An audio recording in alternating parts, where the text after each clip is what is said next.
What's going on, everyone in the world? Wherever you are in the world, I pray you're having a great and kind, safe, awesome day. God bless your kind hearts, your meditation, spiritual beliefs, wherever you are in the world, no matter what. We're one race, the human race. So, all together, go ahead and subscribe, smash the like. Welcome to Tron Live News, Crypto Live News. I have some great pieces of information to go through today, and article-wise, and also a quick overview of the markets. So basically, we'll be doing this every Sunday from now on. Got someone calling me. John JTS. Hello. Hello. What's up, man? So I'm actually on live stream right now. Just started live stream. Yeah. Yeah, I'll give you a call back right after the stream. So if anyone's watching, say hi to John's Tron Squad from John's Tron Squad. John Batista. Oh, I don't know. Yeah, if you want to watch, people watch on different platforms and on Facebook and YouTube. Cheers, mate. I'll give you a call back. Okay. All right, so let's go right on into. I'm gonna bring this back up.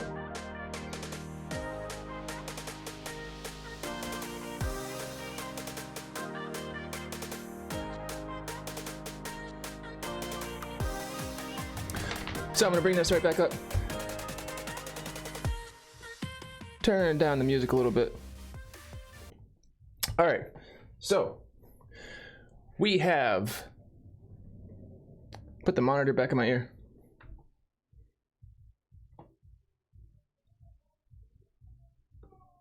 Yeah, chat with me. Don't be afraid to chat with me. I have the chat up on YouTube, and you can see on the Facebook side. Leave notes in the comments, most definitely. Like and share this stream. It is child friendly, so. All right, so Bitcoin. We have Bitcoin at $7,554, up 0.28%. Ethereum, 151 up 1.88%. Litecoin up 1.05% at $45.95. Again, I'm going through the top 10 and through what Tron's price value is. We have Ripple up 1.15% at 23 cents. We have Bitcoin Cash up 1.04% at $214. We have EOS up 0.06% at $2.73. We have Tron in 7th place up 1.32% at 0.014 per TRX. We have NEO up 1.18% at $9.06. We have Ethereum Classic up 1.65% at $3.94. And this I've not seen before, ZB up 0.90% at 19 cents flat. So I'll have to look into what ZB is off stream. So those are the top 10. Let's go right on to the news. So the first piece of news we have is in cryptocurrencies via Bloomberg. I will have all of the links in the description, sources on the recaps for all of these news articles, so you can read through them on the recap of this stream. You can find it on the YouTube channel in Crypto Live News, Tron Live News section on Kintoshi, my channel on YouTube. Go ahead and subscribe and like, please do. It helps out the streaming. So, best performing cryptocurrency powers controversial exchange. So this is basically from Bloomberg by Olga Karif on December 2019. So it says only one major cryptocurrency has outperformed industry bellwether Bitcoin this year, the namesake token for the continuous exchange Binance Holdings. Binance Coin, usually referred to as BNB, has surged about 150% according to CoinMarketCap.com. 8 of the top 10 coins by market capitalization either decreased in price or appreciated much less in a year, where Bitcoin has doubled. A favorite cryptocurrency hedge fund and cryptocurrency hedge funds and large traders since its 2017 introduction, BNB lets holders get trading fee discounts and other benefits on Binance, the world's largest spot cryptocurrency exchange, essentially serving as a loyalty program for customers. So I'm not giving any financial advice here. I'm not a financial advice. Do your own research. Take caution always in the marketplaces. But do know that I'm not promoting Binance or BNB, but I'm just noting about how it's outperformed Bitcoin in this article. So retaining users may never be more important than now for Binance, as crypto trading platforms face increased scrutiny by regulators from China to the US. Binance in particular has been clouded. Basically saying US Binance in particular has been clouded recently in controversy. Registered in Malta, which is viewed as having lighter oversight than many other jurisdictions, the company was seen by some critics as not being entirely forthcoming after saying it has no fixed offices in Shanghai or China. So again, so some of these parts also I can't comment on the viability of certain news sources. But so this is from Bloomberg, so it's a major news source.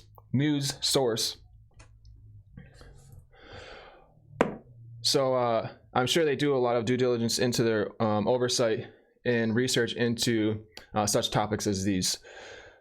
Also, if you have questions as well, please do. Don't be a lurker. Crawl out of the woodworks. Hang out, chat with me openly in the YouTube chat or the Facebook comments.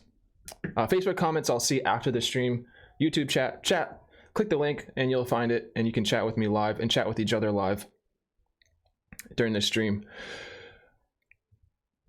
So, Binance says it has no fixed offices in Shanghai or China, following a report that police raided facilities in the nation's biggest city that said demand seems to be unabated. So whether or not they had offices, they're not, I can't say either way, but they claim to not have them. Binance is executing the rest of the market period, says Kyle Samani, co-founder of Austin, Texas-based Multi-Coin Capital Management LLC, which holds BNB coins. Binance has grown its market share from about 30% of volume from top ranked exchange to 45%, according to researcher Crypto Compare, which ranks exchanges. Even though it only launched futures in September, the private firm is already the fourth largest Bitcoin futures exchange, according to Tracker Skew. One factor behind the surge is Binance's practice of destroying or burning BNBs to reduce the amount of coins outstanding. Every quarter, Binance burns BNBs based on its trading volume. During the 3-month period, the exchange likely booked its most profitable quarter ever in the third quarter, even as many cryptocurrencies, including Bitcoin, tanked, according to estimates published by Multi-Coin Capital. To spur growth, Chief Executive Officer CZ Zhao, I apologize if I pronounced the name incorrectly, but I think it's Zhao, has been on an acquisition spree, most recently buying DApp Review, which helps developers promote and track performance of applications. On November 20th, it snapped up India's Azure X, letting locals buy and sell cryptocurrencies with fiat. I'll bring my mic a little more forward.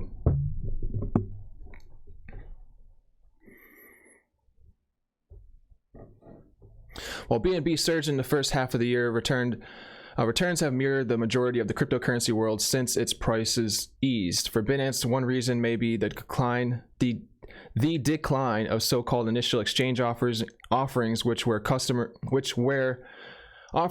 customers used BNB tokens to purchase coins sold by startups on the Binance exchange. Obviously, we saw that with the BitTorrent BTT. BNB's large relative outperformance came in the first part of this year as the IEO craze reached its peak, says Travis Kling, who runs crypto hedge fund Ikagai. I'm not sure if that's asset management. I'm not sure if, exactly how that's pronounced, but in Los Angeles, crypto hedge fund based firm out of Los Angeles. I wouldn't say that his position in BNB is what his position in BNB is, though. IEOs have cooled off a lot over the last 6 months, and BNB has given back a lot of its relative outperformance. Competition is also getting tougher. Many exchanges have begun issuing token offerings and trading fee discounts as well. The exchange business is getting incredibly crowded, says Jeff Dorman, Chief Investment Officer at Los Angeles-based investment firm Arca Funds. At the start of 2019, BNB was the only exchange token available. Now there's BNB, OKB, KCS, HT, FTT, Flex, and Leo. That is a lot of competition for the same customers. All right, so that's this article. Let's go on to the next one. So from you today, top U.S. financial advisor buy company states buy companies, not Bitcoin. Forbes Forward's top and state financial advisor Peter criticized cryptocurrency investments. CNBC reported on what Mr. Maluk recommends buying instead. So basically, the two main points are: invest in blockchain, avoid cryptocurrency, don't get excited for crypto. So this is his opinion, I guess. Peter, President and Chief Investment Officer of Creative Planning, recently discussed why he avoids directly investing in cryptocurrencies. He also advises those involved in transforming the blockchain to explore another option for the technology. Don't get excited for the crypto. First and foremost, Mr. Maluk has prevented investors from believing that cryptocurrencies are unique and an ultimate form of investment. He brought up some of the .com companies as examples, and remember when BlackBerry and Palm were fantastic before Apple came out. Mr. Maluk even discussed Lycos working out before the emergence of Google. Using the aforementioned examples, Mr. Maluk, I think it's Maluk, I'm not really sure. I apologize if I'm pronouncing that incorrectly, but he states that cryptocurrencies may collapse and will possibly be substituted by something more exciting. This would lead to huge investment losses for those who believe in crypto tokens. So basically, from a CNBC, we can watch this. Let's see, is that a part? Yeah, it's a tweet about it. Yeah, let's go ahead. Let's go ahead and watch this. Let's go ahead and see what this says. Oh.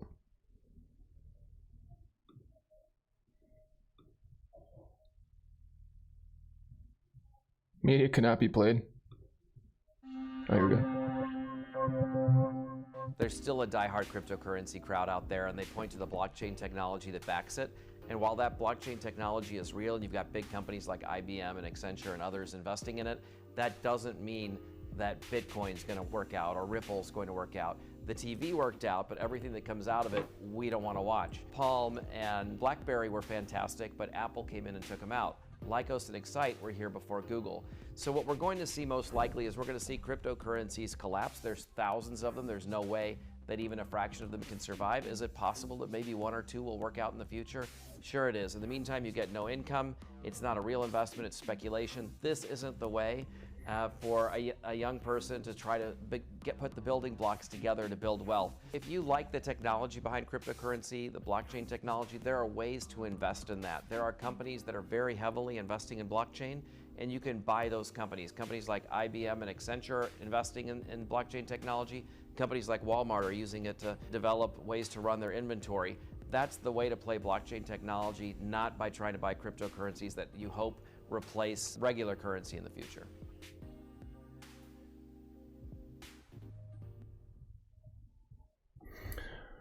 All right, so I can't hear the I'll hear it on the playback, but I can't hear the articles live because I don't choose to monitor and hear these articles at the same time. But essentially, there's a little video clip on that from CNBC. So continuing on, basically, Mr. Maluk also highlighted the speculative nature of the cryptocurrencies market and admitted that one or two of these cryptos could work out. However, this does not make them sound investments. Basically stating that if you buy cryptocurrency, you get no income. It's no real investment. It's speculation, end quote. So investment in blockchain, he says, invest in blockchain, avoid cryptocurrency. While cryptocurrencies are not considered a good investment plan, he states, in his statement, describe the potential possibilities of investing in blockchain technology. The secret to his approach is having its roots in business and real-world adoption of blockchain-based technology. Basically, Peter even named a couple IT giants such as Azure and IBM. Oh yeah, there's definitely an IBM Hyperledger blockchain, as well as retail moguls like Walmart. He concluded that all of these companies could utilize blockchain technology in their business operations and heavily invest in their technology. Therefore, Mr. Maluk advised those to buy shares of these companies and not in crypto tokens. So basically, yeah, they're using blockchain technology, but that still doesn't constitute I should go buy Walmart stocks. Not financial advice. I'm not a financial advisor, but that's just my personal take on it. It looks like Peter Maluk can reproduce all of the mantras of previous generations, like Mr. Maluk, billionaire Ray Dalio predicted barely a gloomy future for Bitcoin. Bitcoin, BTC, and stablecoins, as both of them will possibly never be adopted by the masses.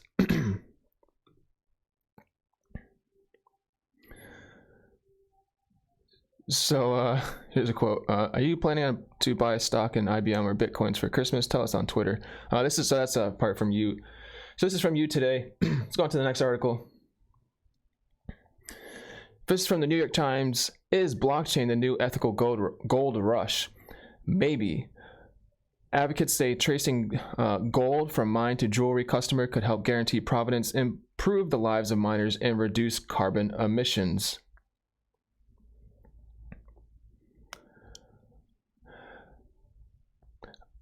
Again, I just read articles. I don't make articles. I don't write articles. I'm just recapping certain articles I feel are most definitely as accurate, and I try and stick to ones that are positive and make sense. So a miner emerging from an unlicensed gold mining site in Ghana last year. Such sites generally have little or no regulatory oversight, and work conditions often are hazardous. Yeah, so that's mainly let's go into the article of why kind of they're and essentially for blockchain technology among gold and diamonds. Generations Y and Z, soon to be the world's most numerous consumers, are concerned about responsibly sourced and sustainable products. But when it comes to purchasing a gold chain or new hoop earrings, how often do they really know what they are buying? The gold industry's solution is blockchain. Trying to highlight that. Yeah, here we go. Gold industry solution, blockchain. Establishes the driving technology behind cryptocurrencies in an effort to solve that sector's traceability and shortcomings. Blockchain is being considered by luxury jewelry powerhouses in the mining industry alike to guarantee the ethical provenance of gold mined in small operations. What the industry calls artisanal gold. I'm going to turn one more studio light on.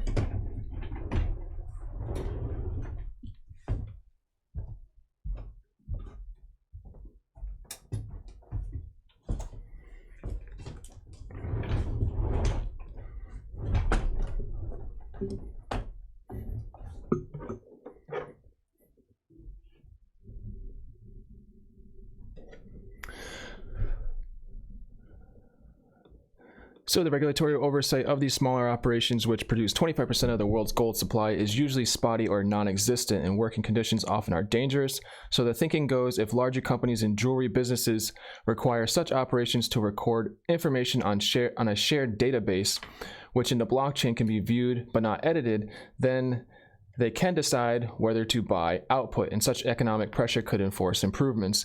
Even though blockchain relies on trust, it is only as good as the quality of information going in. The system could also paint a digital picture for consumers. It would tell them not only where the gold was mined, but also who did the work, what their working conditions were, and how much they were paid.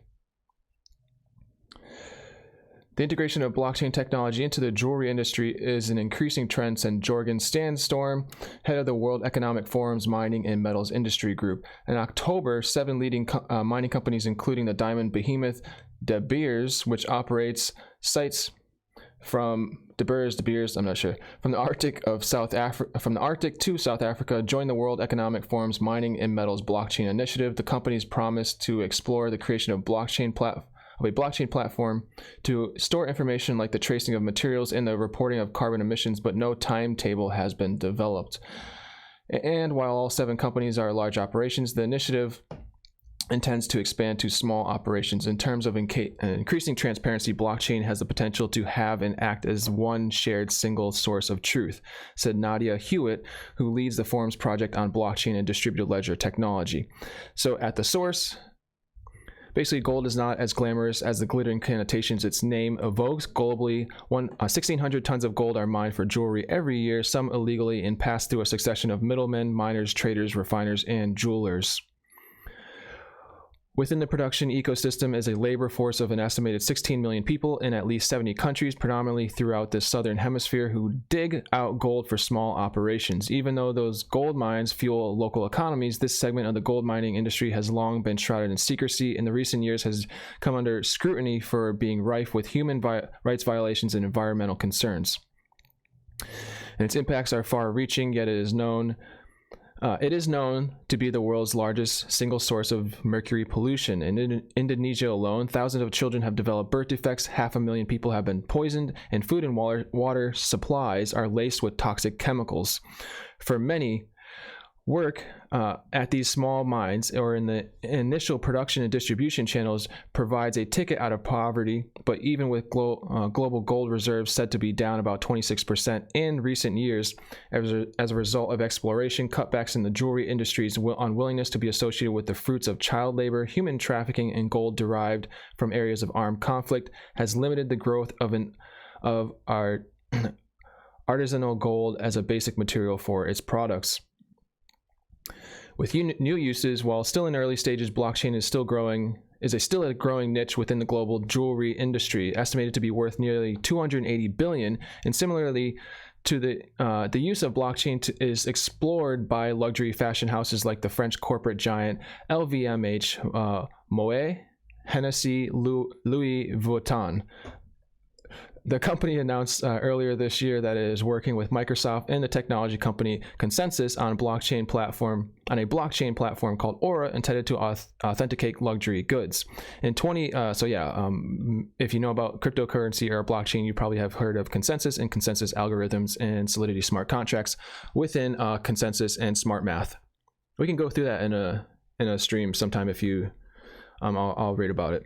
In 2018, De Beers unveiled Tracker, a blockchain-based tracking program to create digital mine-to-consumer records of diamonds with a consortium of jewelry companies, including Signet Jewelers, which markets itself as the world's largest retailer of diamond jewelry. In addition, the World Economic Forum initiative, De Beers has joined with Trust Chain, an IBM blockchain platform in Richmond. The Swiss owner of high jewelry brands like Cartier and Van Cleef and Arpels, I'm not sure if I'm pronouncing all this correctly, but whatever, agreed to include all gold in its Trust Chain records as a holistic tool to help producing countries tell that sustainable story to customers asking those questions. Jim Duffy, Trackers, I'm not sure. There's no K in it, so I'm thinking like Tracers, I'm not sure. Chief executive said in an interview, "We're doing more than just proving fair trade. We're giving a voice to everyone along the supply chain."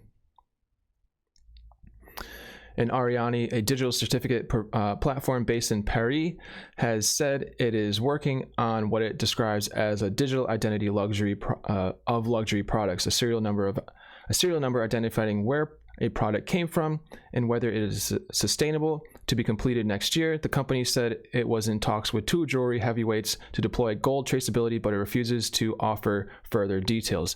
I mean, I could launch a smart contract based product for tracing gold before next year, but in the regards, it's probably got like some software protocol to it. I'm sure they're building something that's due diligence to be working with the markets.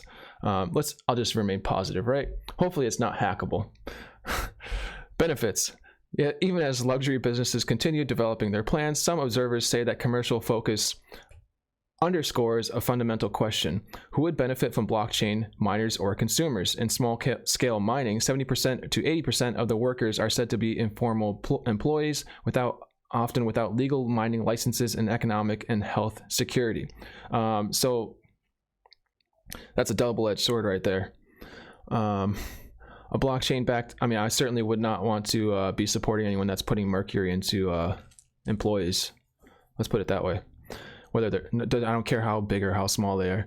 A blockchain backed system might give a company more visibility, which is a good thing, said David Finlay.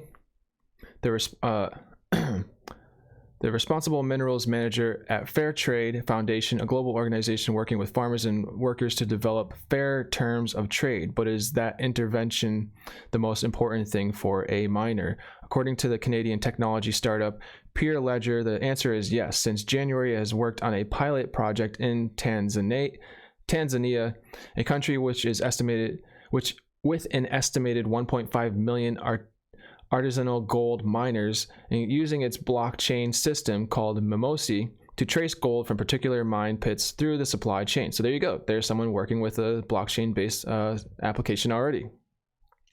You can't manage risk well if you don't have visibility into the supply chain, said Don Jutla, the president of the business, which is based in Halifax, Nova Scotia. Literacy, lawlessness, and other pressures have posed challenges, Ms. Jutla said, but she said that the effort was worthwhile, adding that she believed that the ability to upload real-time information would help change harmful mining practices. She said that the approach was welcomed by miners and was a successful pilot. I'm going to change one thing here.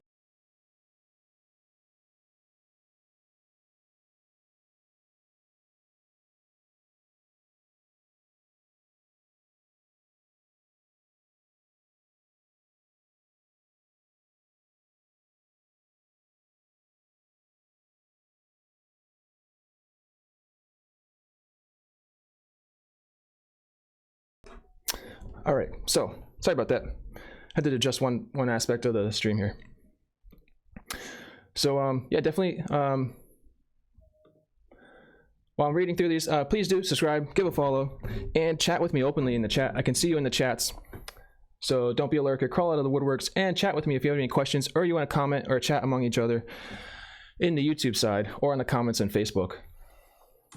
All right, so I think this is the whole. Oh, well, this is not.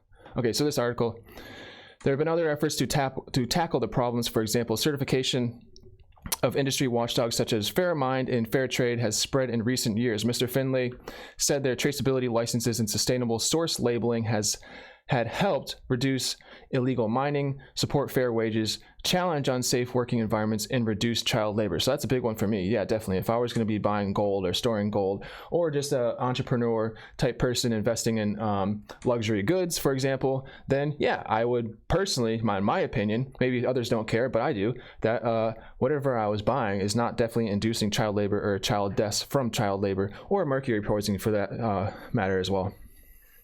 So this is all a really positive thing. Let me know your thoughts in the comments. But experts are in the chat.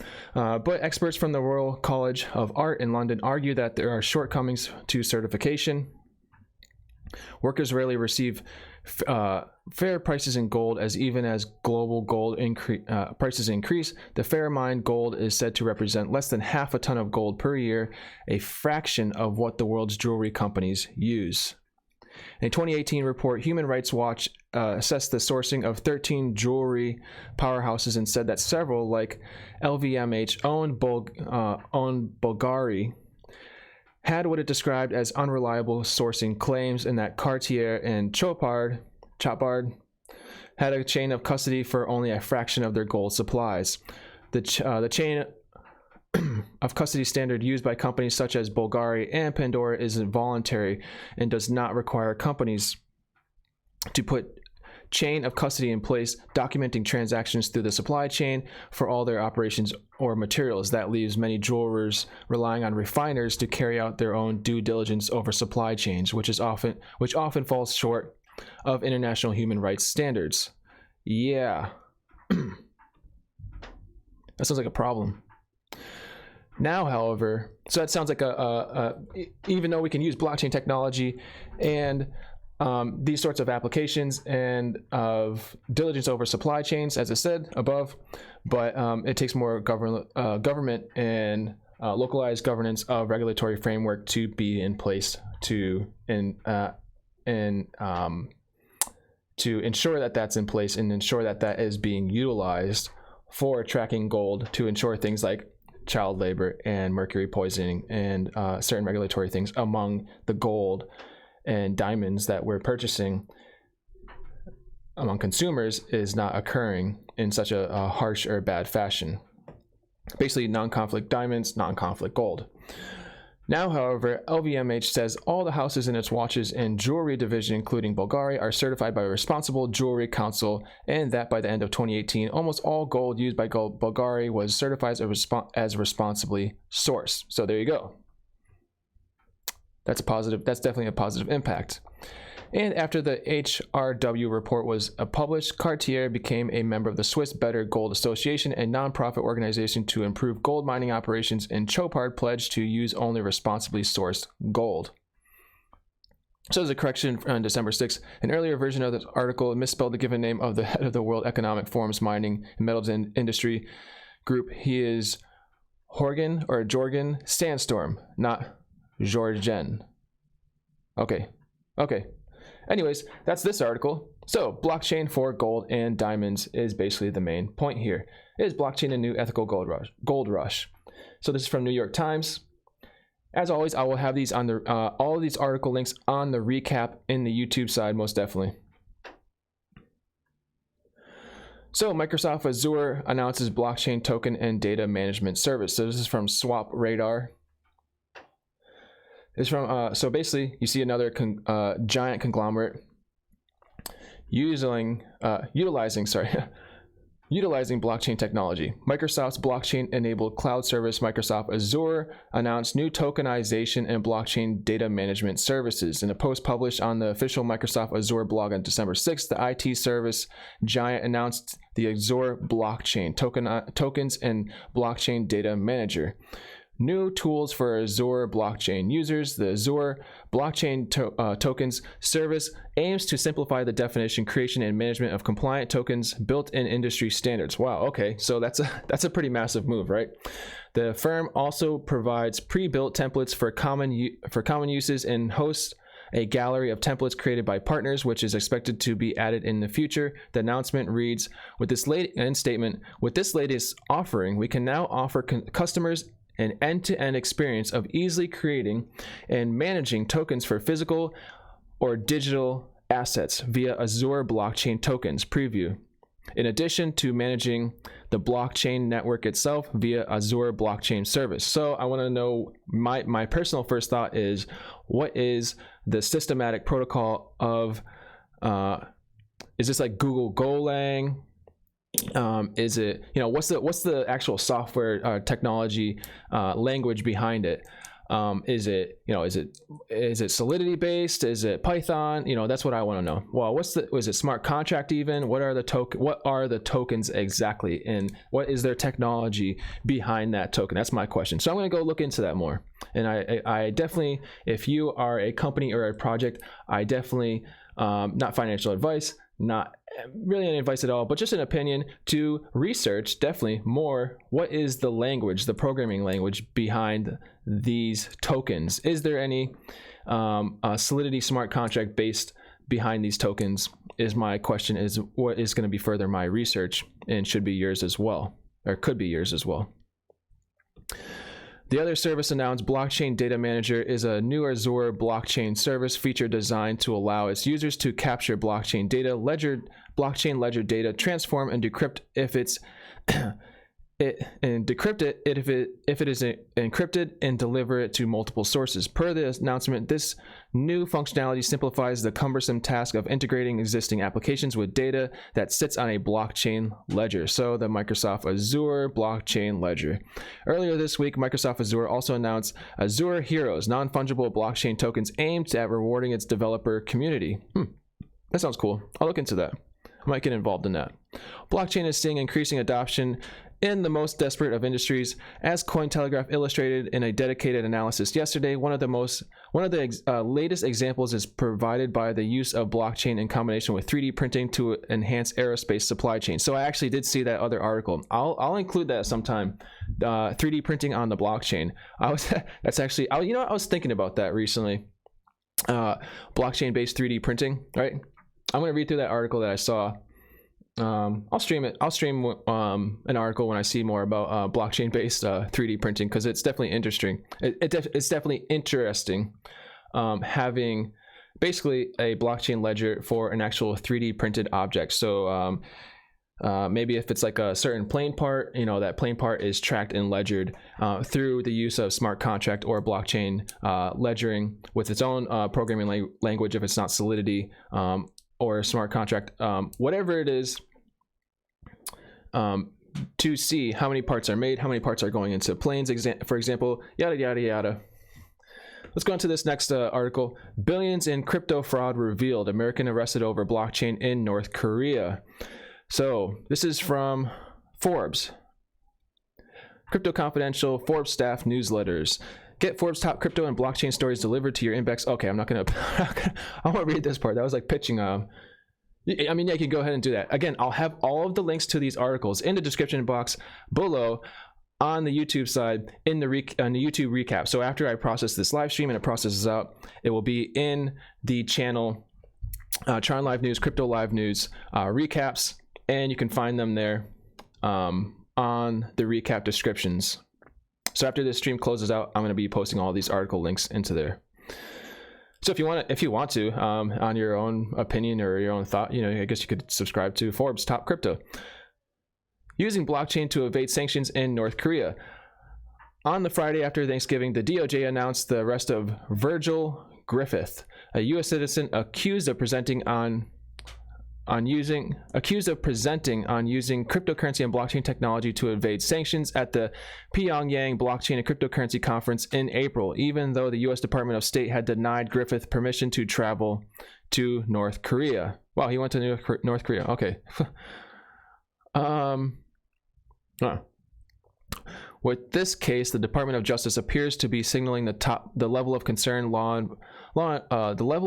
enforcement now has with respect to the power of cryptocurrency and blockchain to disrupt the effectiveness of U.S. sanctions as a foreign policy tool. So, crypto markets. Bitcoin saw. Oh, was that it? I think that was it. Bitcoin saw an 8%. I think this is just plus unusual Bitcoin. Yeah, so that was basically it. So someone evaded sanctions in North Korea. Yeah, okay, anyways. Let's go on to the next article. This one I found pretty cool. This one's really cool and positive, most definitely. Let me know your thoughts. Let me know your thoughts in the chat on YouTube and the comments in Facebook. Cardano founder to fight crypto YouTuber in MMA match for charity. So this is really awesome, positive thing. This is what I like to see. YouTuber Chico Crypto and the founder of Cardano may be in the ring soon for an MMA match. The planned fight will be to raise money for St. Jude's Children's Hospital. In an unexpected turn, we may soon see the first MMA match between two figures in the cryptocurrency world. Jason Appleton has set up a fight between the YouTuber Chico Crypto and Cardano ADA founder Charles Hoskinson. Sorry. The boxing match will be done with the intention of sharing all the profits with St. Jude's Children's Hospital. What started off as a joke may actually end up becoming a reality. I'd love to see a reality, most definitely. So this is the from Crypto Crow on Twitter, what he said in there. Hoskinson responded to Appleton's request with a definitive yes. Let's raise $1 million for the kids, he writes. He seemed ready and eager to go through with the plan. So Charles Hoskinson states, just landed in Vegas. I'm in. Let's raise $1 million for the kids. Chico Crypto has also affirmed his intention to go through with the fight. He had confirmed his intention of taking on Hoskinson during his own live stream. The fight is supposed to be in August 2020, which gives both fighters around nine months to prepare. Yeah, as a martial artist and an MMA training fighter, I definitely yeah, you're gonna need those 9 months. You're gonna need another 9 months to recover. The planned fight between the Cardano founder and Chico Crypto has inspired others to amusingly update my. Okay, yeah, I'll update that.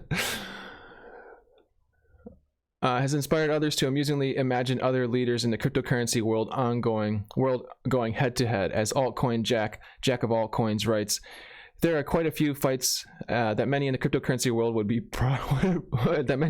probably pay to see. Yeah, most definitely. Yeah, it's pretty funny. Soon, however, some, however, were not amused and even annoyed that the story was clogging up real news on Cardano. ADA, one user writes that he doesn't look forward to hearing about this for the next 9 months and hopes this whole anything. Wow, I'm gonna ignore the negative haters, but because it's a positive thing. The idea probably came from the recent boxing match between KSI and Logan Paul, which amassed significant media buzz. Although nowhere on the same level, the fight between Chico Crypto and Cardano founder would undeniably bring significant buzz to the industry, albeit for the wrong reasons, and some would say. Recently, Chico Crypto drew it to... How's that for the wrong reasons? That's for children, right? For St. Jude's Hospital? There's no wrong reason there. Recently, Chico... no, this is completely positive. Recently, Chico Crypto, not financial advice. Do your own financial advice. Do your own research. Take caution. Give charitably. If you so had an opinion to do so. But again, do your own due diligence, your own research. That's just my opinion. I'm not a financial advisor, not a market advisor, not even a life coach. But more power to you. Love to you. Love you, viewers. Cheers to you. God bless your kind hearts. Spiritual meditation beliefs. So recently, Chico Crypto grew attention to himself by claiming that backed as well was Wall Street's attack on Bitcoin. For now, the fight is on, and if the two do end up raising millions for the kids, then it'll be a net positive for everyone. The naysayers may be proven wrong after all. If it's all for a good cause, yeah, most definitely. That's what I was saying as well. So that's this article from BN Crypto. 2 more articles, and we're going to close out the stream for the day. So here's from Dash News. So this is from part of Tron Live News section. So I do Tron Live News as well, and core specific to working within as developmentally and developing as a stack developer in the Tron blockchain. DigiByte. I'm not saying to go buy Tron TRX, but you know, I love the background of the Tron blockchain technology personally, so I work with it. DigiByte delisted from Poloniex after founder calls Tron a blatant con job. This is a bit negative, but you know, obviously, basically what I'm focusing on here is that there's no reason really to just it doesn't matter what kind of blockchain founder you are or who you are in a kind of space at all, in marketplace or wherever. I just feel that positivity is a really good thing, and if you're not going to remain positive, this is kind of what happens to you from your negativity. So I'm going to read through what happened to DigiByte here. This is my part of Tron Live News part. So DigiByte. Oops.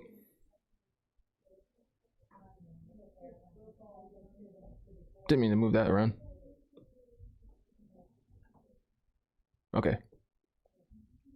Oops. All right, DigiByte will reportedly be delisted from Poloniex exchange following a Twitter dispute with its founder, Jared Tate. Let me move this back up a little.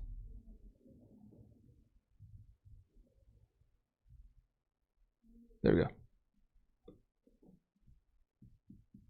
Actually, you know what? I should probably only have this much in there. There we go. All right, so DigiByte will reportedly be I'm going to read this once more. Oh yeah, so I'm not going to read that once more. So basically, Twitter dispute with its founder, Jared Tate. I've seen live. That's unfortunate. It's really unfortunate. But during a recent exchange on Twitter, Tate expressed frustrations with Poloniex exchange and its perceived criticism for Tron due in part to announcements of free listings for Tron-based assets in here you go. Tron-based assets in response to the exchange's Twitter account indicated that the platform will be delisting DigiByte from the platform, allegedly because it is not qualified for our listing standard. Poloniex is a top cryptocurrency exchange considered by the Blockchain Transparency Institute BTI as a verified clean exchange with a real trading volume rather than faked wash trading. It currently ranks 14th on the BTI's top list of verified exchanges by real volume. So accusations over Poloniex conflict of interest in the debate that led to DigiByte delisting announcement. Tate harshly criticized Tron as a project with little practical and technical merit as an oversized influence due to price manipulation practices. Yeah, there's no proof of that, but if anything, there was another article that Justin Sun was talking about doing TRX buybacks, which I firmly believe in a finance market for company share buybacks, most definitely. Nothing about Tron is unique other than a few, and share buybacks with burns are even better. Nothing about Tron is unique. So in a statement, more negativity from the person. Nothing about Tron is unique other than a few gambling apps and marketing hype and the paid Twitter bots. They even copied most of the white paper within. I mean, so yeah, I mean, they took a protocol from Ethereum. There was some backlash about the not sourcing Ethereum, which I understand, and then they Tron Foundation corrected themselves and sourced that the aspects of the white paper section from the Ethereum blockchain, which is that's the protocol within open source,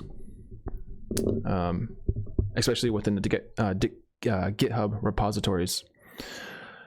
With a 100% pre-mine, you can afford to pay reporters, listing fees, and market makers to wash trade. Okay, so I'm not going to even continue with the negative responses, but basically, they go on. Here's their Twitter right there, Jared Tate. I'm disgusted by all these Tron trolls, bots attacking me and hyping it. Yeah, so you know what? Like the most decentralized, and now Poloniex has turned to a TRX show factory after making off with U.S. customers sensitive. Okay, so. Tate went to criticize the Poloniex exchange itself for alleging acting in conflict with interest due to its ownership. After writing blockchain 2035, Tron was the most blatant con job we saw after diving into hundreds of projects and blockchain protocols. And then Circle app sold Poloniex to Tron founder Justin Sun. I am really pissed. My personal data, my friends and family's data, and other US DigiByte customers' most sensitive data is now in the hands of the circus that is now called Poloniex. That is now Poloniex, or the Tron Show Factory, as we should now call it. So I mean, basically, it's just a bunch of. So basically, they're just kind of. It's really inappropriate. It's really unprofessional of any person within business to kind of just start. Giving a negative backlash for unproven topics, such as this person from the founder of DigiByte, because obviously, again, I am stating how this has affected them and their delisting from Poloniex now, and it's not good for your own DigiByte users. I can say that much. The struggle between real value and speculation-based project. The DigiByte delisting underscores the divide in the cryptocurrency sector between speculation and real use, a struggle Dash has faced repeatedly. VeChain's founder famously claimed cryptocurrency is 99% speculation based, with Ripple's CEO claiming that most cryptocurrencies will go to zero valuation. Analysis by the U.S. Drug Enforcement Administration also claims that most Bitcoin transactions are speculative. Dash shows high growth in adoption force metrics, including active addresses, transaction value data, most in line with regular payments rather than speculative transfers, and transaction counts growing 187% annually, now outpacing competitors. Despite this, Dash's marketplace performance has lagged much of the sector, with valuation per unit falling from over $1,600 in December of 2017 to about $50 at the time of writing, about 2 years later. So, yeah. So basically, that's an article of the ramifications of being a negative person in technology space, in blockchain space, and basically, as you can see, what is it? DigiByte, yeah, what is it? DGT or DGB? I'm not really sure what their ticker code of the DigiByte is, but essentially, the founder is not helping their own community, not helping his own product by secluding himself, by being negative in the space and just outlashing an emotion, because there is really no room for emotion in this space. You have to kind of look logically at things before you start spilling out false emotions or very hasty, unlooked at emotions. So be positive, you know. Don't seclude yourself in a corner.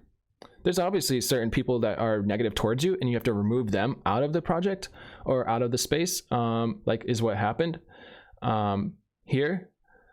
So this is from this last article, general technology news and the finance market. And we're going to close out the stream today. Is Investors Business Daily. Tesla stock climbs on bullish Cybertruck outlook and China optimism. So the Tesla stock moved up Friday, as well as a Wall Street equity analyst raised the high-end estimate of his price targeting to account for the company's newly unveiled Cybertruck and a more optimistic scenario in China.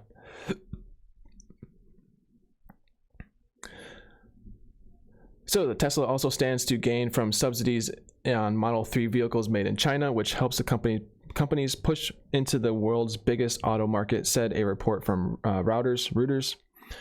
I thought it was Morgan Stanley analyst Adam Jonas maintained his cautious view overall on Tesla TSLA stock. He raised a bullish high-end estimate on Tesla stock to 500 from 440. That's about 48% above where Tesla stock currently trades. But Jonas maintained his central price target at 250 with a rating of equal rate. So Tesla stock ascended 1.7% to close at $335.89 on the stock market today. So this is at the time of this writing of this market. So probably Friday when this is Sunday. So when Friday the market's closed, that's what it was at. Or comparatively upon aftermarket trading and soon to be Monday's trading. To be clear, we are not bullish on Tesla longer term, especially as over time we believe Tesla could be perceived by the market more and more like a traditional auto manufacturer. Jonas wrote in a note to clients, we are prepared for a potential surge in sentiment through the second half of 2020, but question the sustainability. Performance of the Tesla stock. Tesla stock is up about 32% since the company reported third quarter earnings on October 23rd that showed an unexpected profit with a slight miss on revenue. Company officials attributed to the swing of profitability in Tesla earnings to a reduction in cost. In a letter to shareholders, the company said operating expenses are at their lowest level since the company started producing its lower-end Model 3 for the mass sales in 2017. Following weeks later, Tesla stock sank 6% following the debut of the sci-fi Cybertruck that received mixed reviews. I kind of like the Cybertruck. I like it. In an optimized scenario, Jonas thinks Tesla might sell 100,000 Cybertrucks by 2024 at an average selling price of $50,000. I like the price too. Not advice to go buy a Tesla Cybertruck, but me being a type of industrial person or a guy who like moves a lot of stuff around, does a lot of equipment hauling, and more powerful and sustainable than a Ford truck. No, most definitely. I love the Tesla truck. Trial production in China. In China, Tesla is building a trial production units of the Model 3 in its new factory in Shanghai. According to a report from Reuters on Friday, China's industry minister said Model 3 cars built inside the country are on a list of vehicles recommended for government subsidies. Tesla said in a statement the subsidies have been secured. Reuters, I need to learn how to pronounce that news source, but Reuters, I don't know, sir. Looks like Reuters reported. Morgan Stanley Jonas thinks Tesla could sell 250,000 Model 3 vehicles in China by 2025, but in a full case scenario, Jonas ups that to 450,000. So, yep. This is from Brian Dagan on Twitter. You can follow Brian Dagan on Twitter on IBD_D Deegan. Or is it Dagan? Deegan. Apologies for pronouncing that incorrectly. Trying my best for more on tech stocks, analysis, and financial markets. As I said, I have all of these links to the recaps, to the descriptions, in the description box below, to these links on all of the recaps on Crypto Live News, Tron Live News. I'm going to be doing this every Sunday, so please do definitely help out. Give a subscribe, give a like. Yep. Go ahead. Subscribe, smash the like, and chat with me. Always chat with me openly. I love people hanging out in the chat, talking in a positive way among each other.